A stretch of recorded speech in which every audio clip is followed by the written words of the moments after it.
Looking back at Chemistry 30, so I thought I'd give you some hints with the intermolecular forces assignment. It's the last one after the MS 2.2 section. So here it says list all the intermolecular forces you see here, and then draw the structures that are not given. For example, here when we have water and ammonia, here we can draw those. But some of these are previously drawn. So let's kind of go through and do a couple here. So over here, if you look here, methane, if I have a bunch of methane molecules, okay, whether they're solid, liquid, or gas, what's the intermolecular force that holds them close to each other in a solid, maybe not as close in a liquid, and then really not close in a gas form? So we have to figure out what we have happening here. So hint, hint, with all of these, there is going to be dispersion forces, because dispersion forces exist between all of them. The random electron movement setting up temporary dipoles. So the next check we have to do is, well, we can look, do we have H bonded to F, O, or N? And no, we don't, so we know it's not hydrogen bonding, because the types of forces we have here, if you recall, we have dispersion,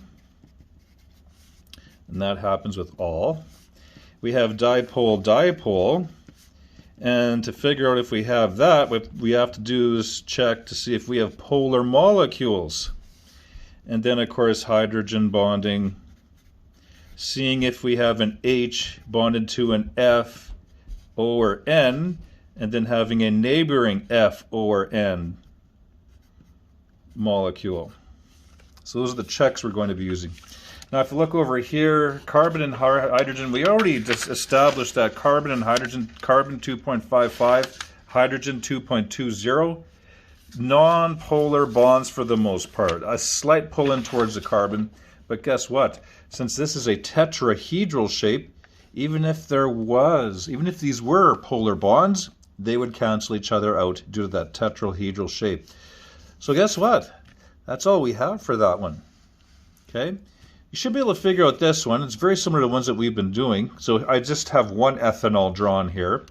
So you should be able to look at that. We basically have a nonpolar section. Then, of course, you'll have to analyze that section to see what we have going on. And, of course, ammonia. If we have ammonia and ammonia, of course, we can draw this how we usually do. A bunch of ammonias together. So we will have dispersion. Hydrogen bonding. Do we have H bonded to an F, O, or N? H bonded to an F, O, or we do.